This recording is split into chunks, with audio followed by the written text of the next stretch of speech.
A chuva caía como lâminas afiadas sobre as ruas estreitas de Lisboa, mas nada cortava mais fundo do que o grito silencioso de João aos 14 anos, quando seu pai o arrastou para fora de casa com uma mala velha e um bilhete amassado: "Você não é mais meu filho." Naquela noite, sob o céu carregado do bairro alto, ele jurou vingança não contra o mundo, mas contra o medo que o mundo impunha, um medo que o marcara como um traidor da própria família por amar quem amava. Anos depois, aos 29, João regressava à cidade que o cuspiu, não como o garoto quebrado, mas como o advogado implacável cujos processos derrubavam impérios de preconceito, e o primeiro alvo seria o homem que o abandonara, seu próprio pai, agora réu em um escândalo que expunha as entranhas podres da sociedade portuguesa. João pisou na calçada molhada da Rua Augusta com o coração martelando como um tambor de fado, o terno impecável contrastando com as memórias que o assombravam como fantasmas. Ele havia fugido para Coimbra primeiro, depois para o exílio voluntário em Londres, onde o direito se tornara sua armadura, afiada em batalhas por direitos que Portugal ainda sussurrava com vergonha.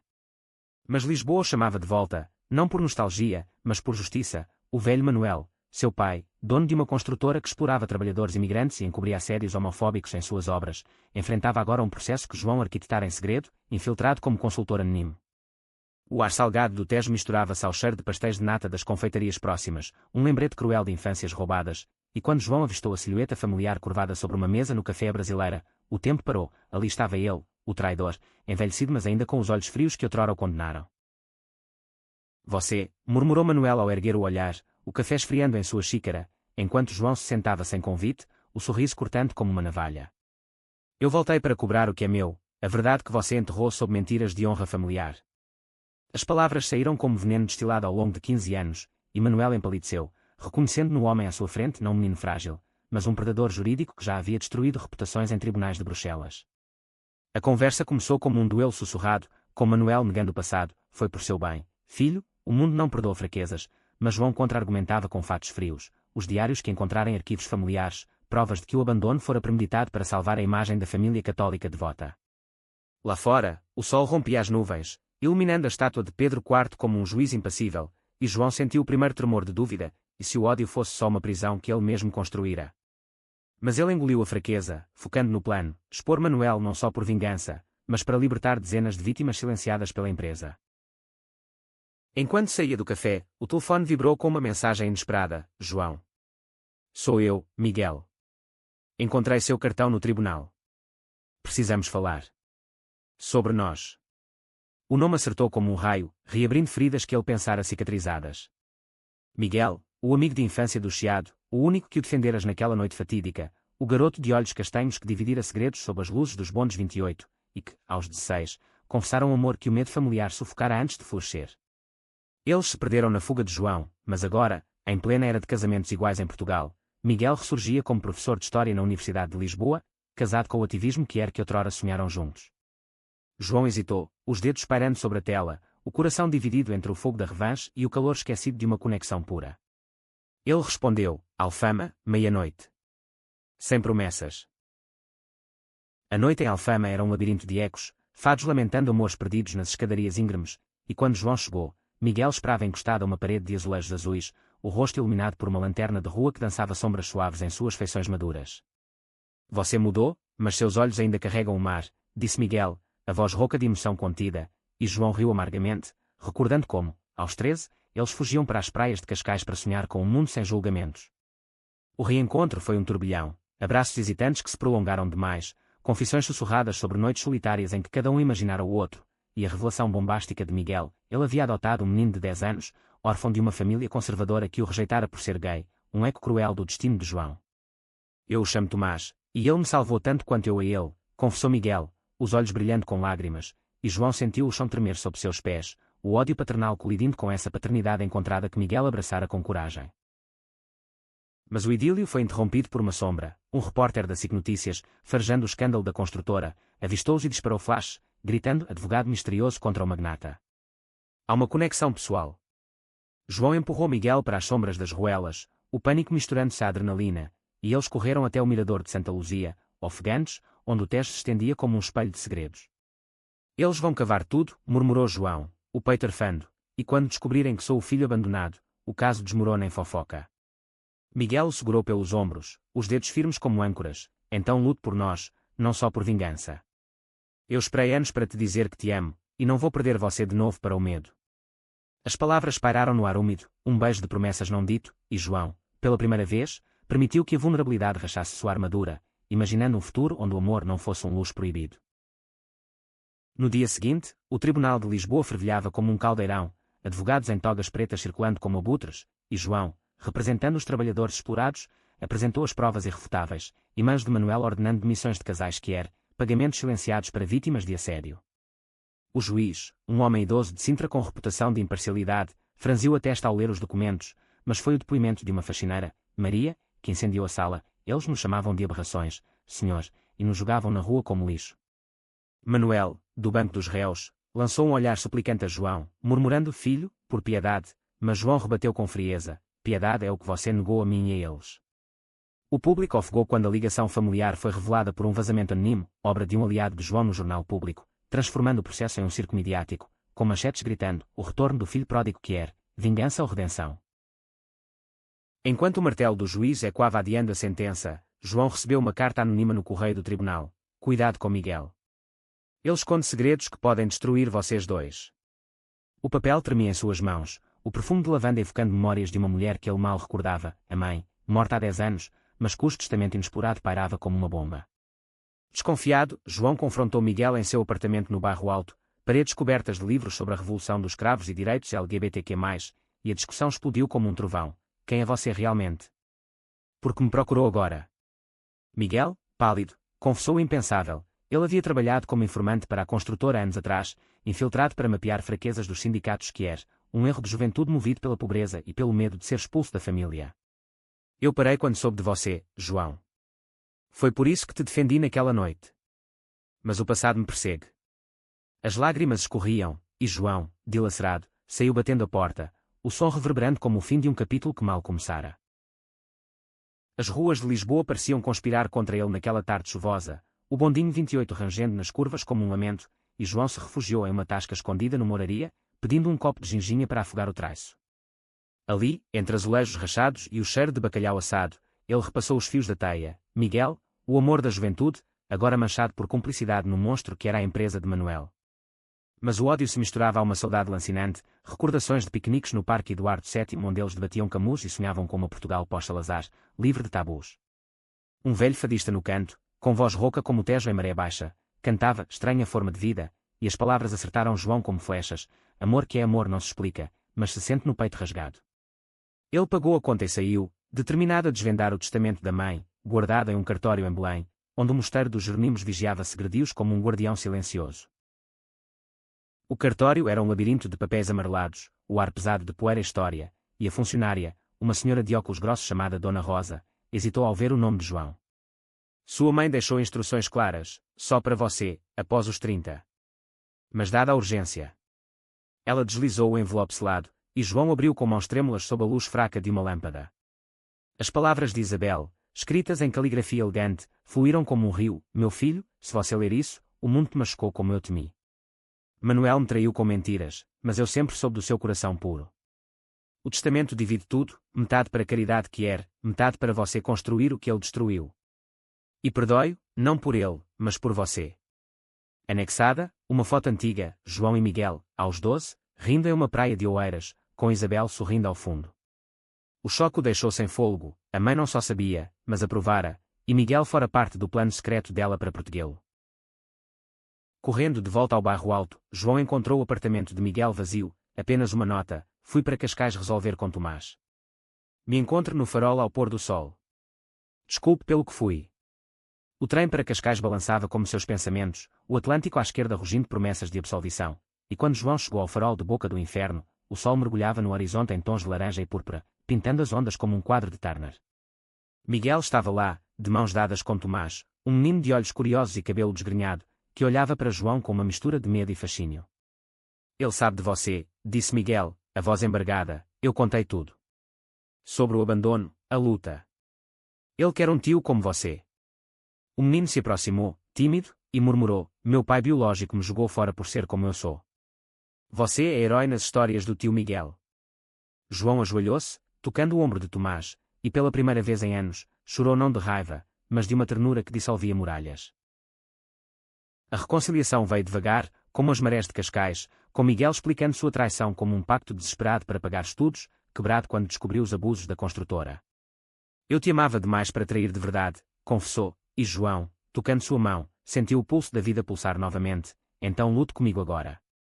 O julgamento é amanhã, e eu preciso de você como testemunha.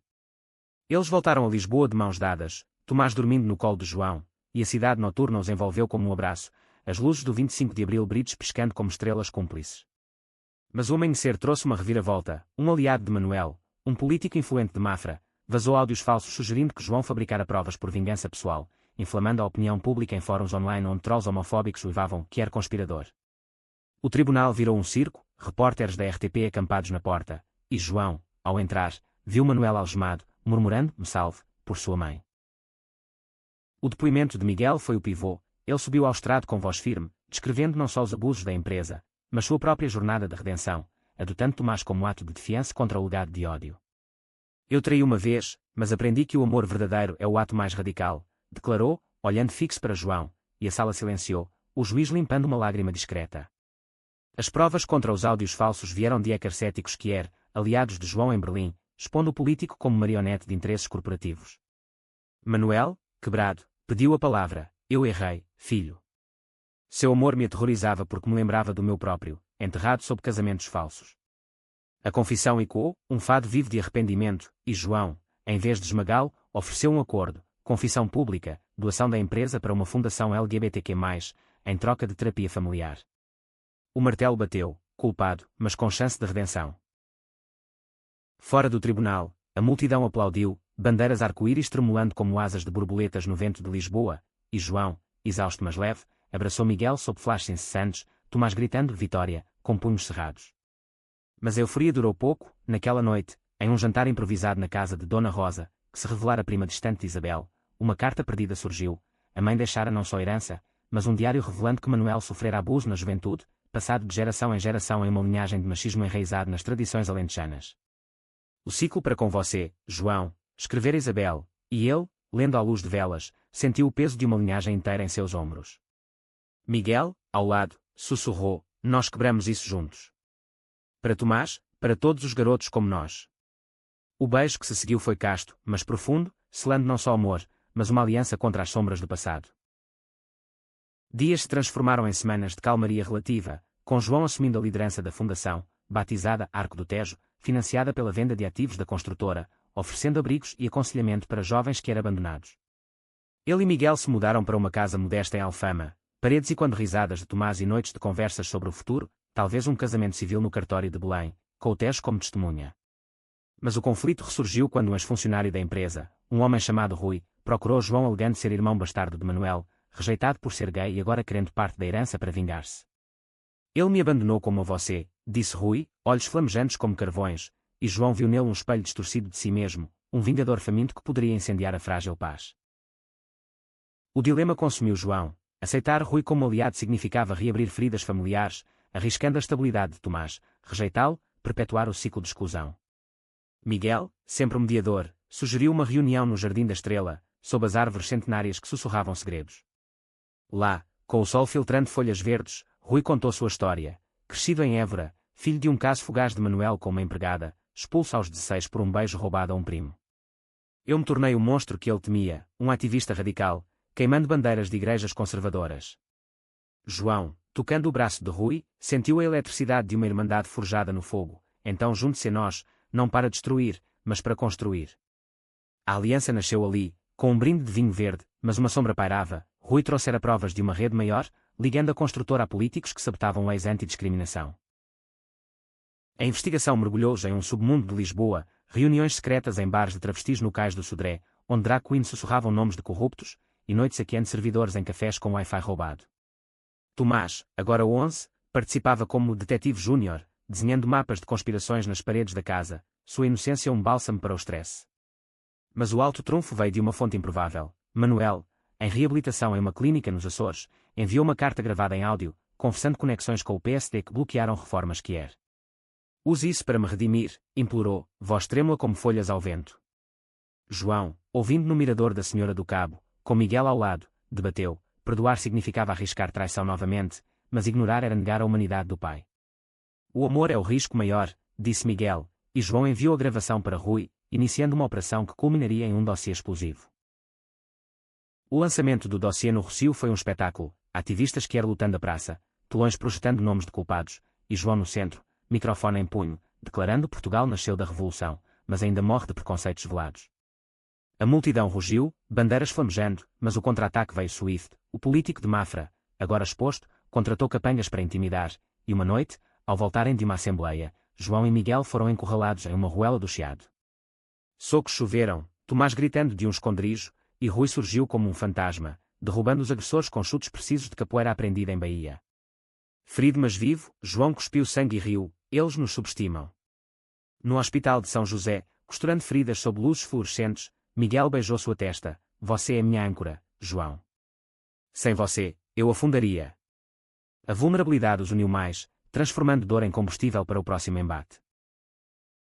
Meses depois, com o escândalo abalando o Parlamento, João enfrentou o julgamento final contra a Rede, um tribunal em Coimbra, cidade de suas dores académicas, onde ele estudara direito escondendo sua identidade.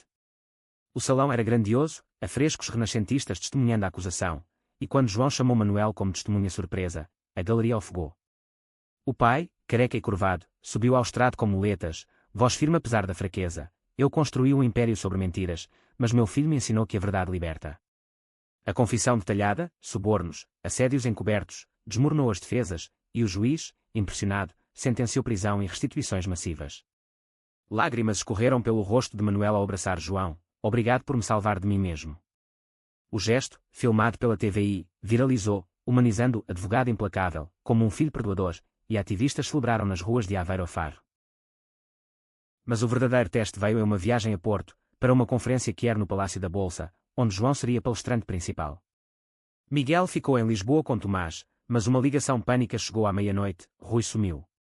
Ele foi atrás do político sozinho. O pânico gelou João. Rui, com seu fogo vingativo, poderia arruinar tudo. Ele pegou o trem alfa pendular, o Douro passando como um rio de sangue ao luar, e em Porto, rastreou Rui até um armazém abandonado no Ribeira, onde o político o interrogava com capangas. A irrupção de João foi cinematográfica, gritando parem, em nome da lei. Ele ativou uma sirene de celular ligada a aliados da PSP, e o caos explodiu em algemas e confissões gravadas. Rui, machucado mas grato, abraçou-o. Você é o irmão que eu nunca tive. De volta ao hotel, exaustos, eles brindaram com vinho do Douro, jurando lealdade eterna, uma fraternidade que era forjada em batalhas. A conferência amanheceu triunfal, com João discursando sobre amor como revolução, e quando as lutas de 1974, e o público, de lésbicas de Coimbra a trans de Faro, aplaudiu de pé, lágrimas coletivas lavando anos de marginalização. Mas um twist pessoal veio no coquetel. Uma mulher elegante, Sofia, aproximou-se, revelando ser a ex-namorada de Miguel de anos atrás, uma ativista que o deixara por pressões familiares. Eu errei, mas vejo o quanto ele te ama agora. Cuide dele, como ele cuida de vocês.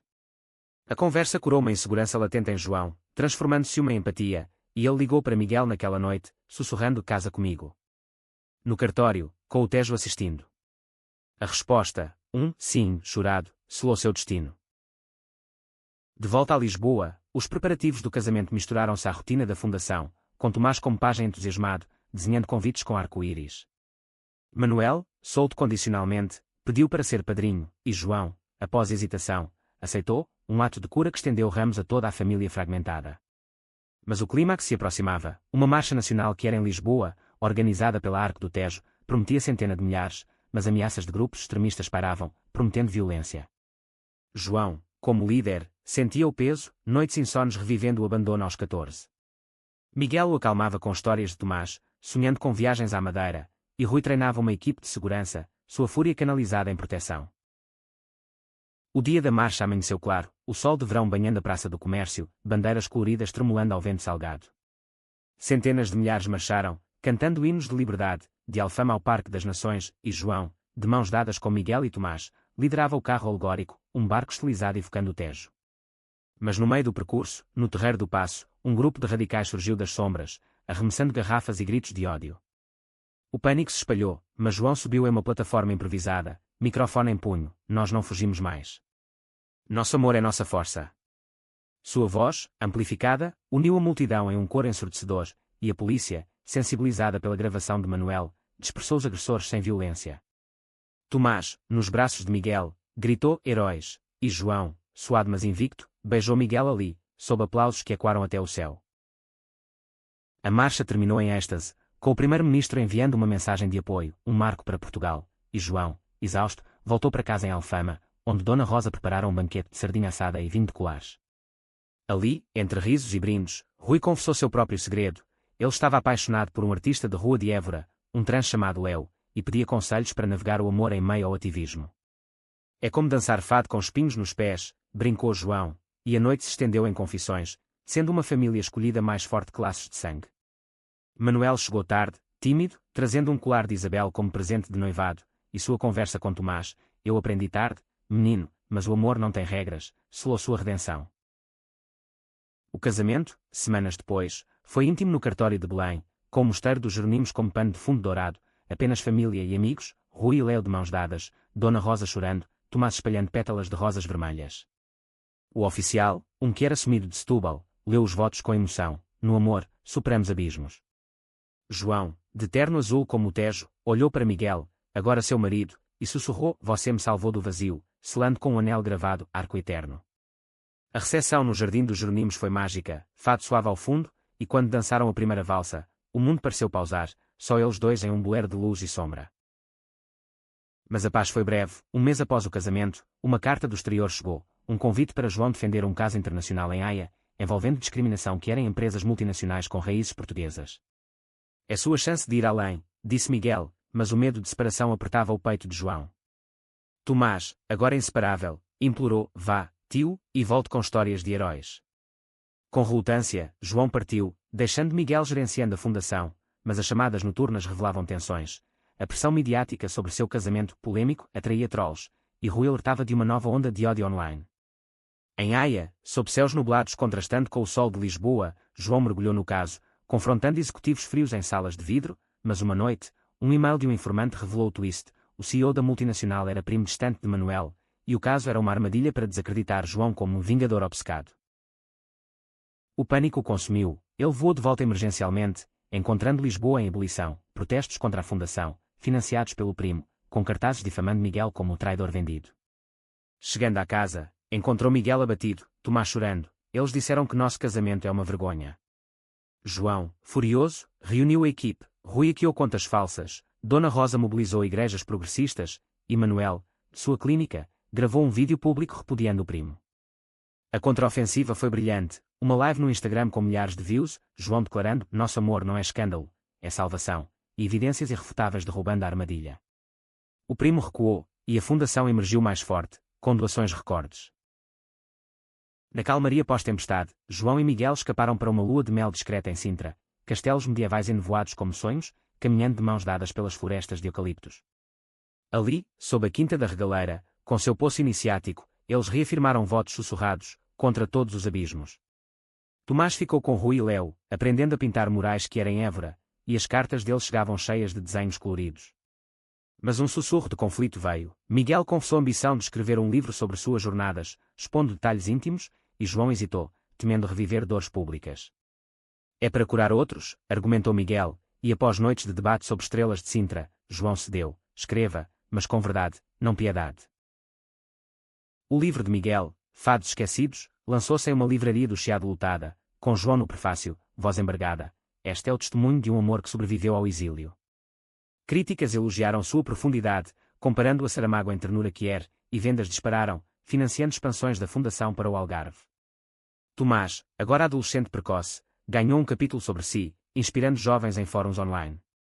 Mas o sucesso atraiu inveja. Um ex-aliado, invejoso de Rui, vazou rumores de que João manipulava a herança da mãe para ganho pessoal, reacendendo o escrutínio da imprensa. O Tribunal de Contas abriu uma auditoria, e João, arrastado para audiências em Évora, enfrentou juízes céticos. Sua vingança familiar não justifica fraudes. A tensão rachou o casamento. Miguel, imerso no tour de palestras, viajou para o Brasil, deixando João sozinho com dúvidas. Noites em claro no apartamento, olhando o Tejo Negro, ele questionava: valeu a pena voltar?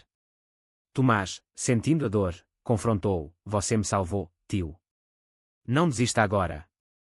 Com o apoio do menino, João compilou provas impecáveis, revelando o ex-aliado como o fraudador real, e a auditoria virou contra ele, resultando em prisão. A vitória foi agridoce, mas fortaleceu laços. Rui, redimido, tornou-se vice da fundação, e Manuel, visitando de raro, abraçou João. Você é o homem que eu nunca fui. Anos fluíram como o Douro em safra, com a Arco do Tejo se expandindo para abrigos em todo Portugal, e João, agora 35, mentorando jovens advogados que era.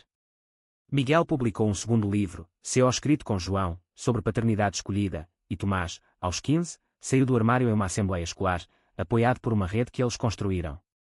Um último conflito surgiu, uma lei proposta no Parlamento, retroativa, ameaçando anular adoções que era como a de Tomás, orquestrada por remanescentes conservadores. João liderou a defesa no Constitucional, uma maratona de audiências em Lisboa, com depoimentos emocionantes de famílias como a deles. O verdito final, lido sob aplausos no Terreiro do Paço, manteve os direitos, o amor não conhece retrocesso. Na celebração, com fogos sobre o Tejo, João ergueu um brinde, pelo garoto de 14 que sonhou, e pelo homem que ele se tornou. Miguel, ao lado, sussurrou, e pelo nosso para sempre, selando com um beijo sobre estrelas. Manuel, idoso mas presente, sorriu, meu filho, você venceu o que eu perdi. Rui e Léo anunciaram a adoção própria, e Tomás, dançando com amigos, representava o futuro, livre, amado, resiliente. Lisboa, eterna testemunha, pulsava ao ritmo de seus corações, um fado de triunfo onde o abandono virara legado de luz. A vida seguiu em ondas gentis, com viagens anuais à Madeira para recarregar, vulcões adormecidos e quando suas paixões vulcânicas, e João, semi-aposentado, lecionando direito que era na Universidade Nova. Um dia, um jovem de 14 anos bateu à porta da fundação, olhos assustados como os de João outrora, meu pai me odeia por quem eu amo. João acolheu, contando sua história, e viu o ciclo quebrado mais uma vez. Miguel, agora autor premiado, dedicou seu terceiro livro a todos os garotos abandonados que voltam como leões. Tomás, estudante brilhante, jurou seguir os passos, misturando arte e ativismo. E em noites quietas, João e Miguel caminhavam pelo Tejo, mãos entrelaçadas, sabendo que o amor, GCNKCH como um fado perfeito, era sua maior vitória, profundo, surpreendente, eterno.